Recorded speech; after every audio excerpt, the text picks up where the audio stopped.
kad smo mlađi bili, po kafićima pričati.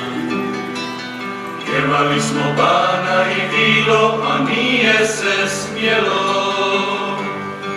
Još je u nama pijanstvo druže, svaki dan i 89. Inat je pjevat pjesme svoje, da nam drugi sudbinu ne kroje.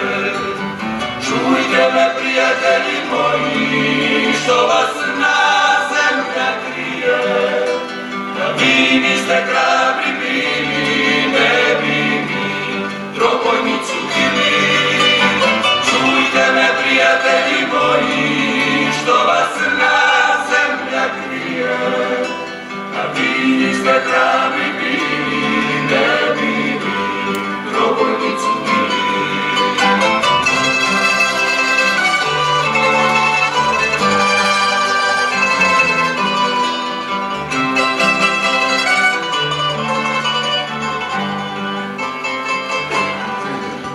Pokušavao sam objasniti koliko je važno zabilježiti sjećanja sudionika obrane, kako je potrebno zabilježiti hrabrost onih koji su obranili Dubrovnik, da je to obveza prema našoj djeci.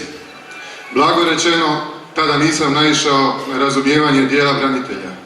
A kad malo bolje razmislim, još sam dobro i prošao.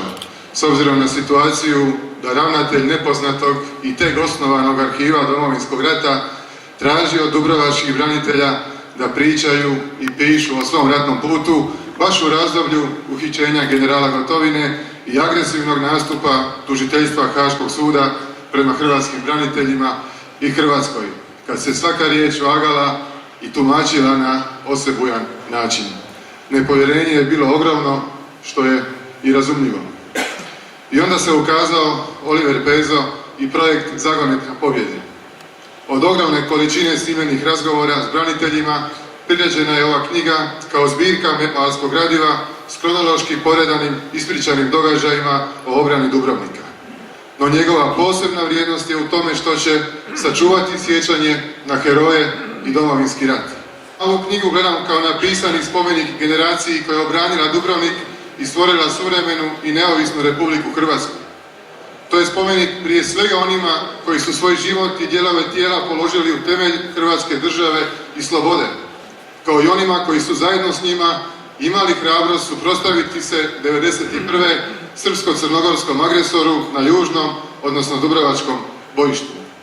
No knjiga je spomenik i onima koji su svojim ostankom u gradu prikosili namjeri agresora da Dubrovnik pretvori u srpski Hong Kong. I svjetski poznate dubrovačke zidine, koliko god da su veličanstvene, ne bi vrijedile toliko bez tradicije života unutar njih i ljudi koji su stoljećima duša grada i vjerni čuvari njegove baštine. Stoga se i na dubrovačke branitelje i na sve koji su 1991. ostali u gradu, kao i na sve koji su mu došli u pomoć izvan grada, odnosi poznata rečenica novinara Hrvatskog radija Vukovar Siniše Glavaševića: grad, to ste vi. Takvima je posvećena ova knjiga, dok one koji su mogli pomoći obrani na bilo koji način, a nisu, povijesti onako ne treba pamtiti.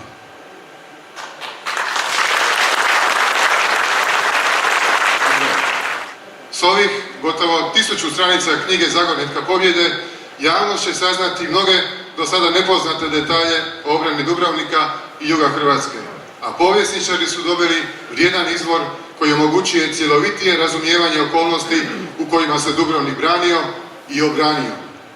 Iako je ovdje zavidan broj iskaza okupljenih u ovoj knjizi, naravno da ona nije da svoje izjave i iskaze nisu dali svi branitelji, svi oni koji su sudjelovali u obrani grada u tome razdoblju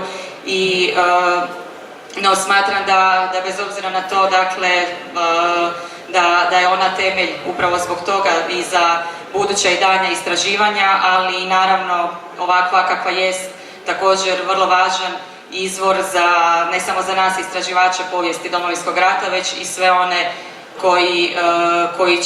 koji će zanimati, koji će istraživati povijest Dubrovnika i ovoga kraja u razdoblju Domovinskog rata. Kad bude gotovo sve i kada prestane bol, znaćemo zašto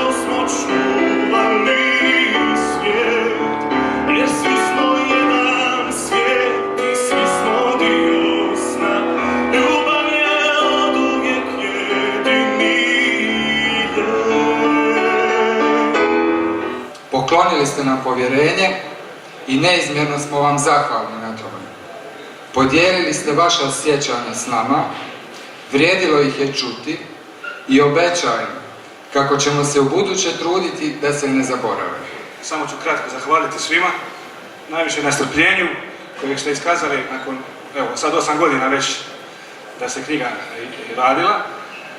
Mnogi više nisu među nama od tih ljudi koji su davali izjave, ali evo, gradivo je tu, ostalo je zabilježeno, ja se nadam, za vječnost i da će imati vrijednost koju će ljudi cijeniti.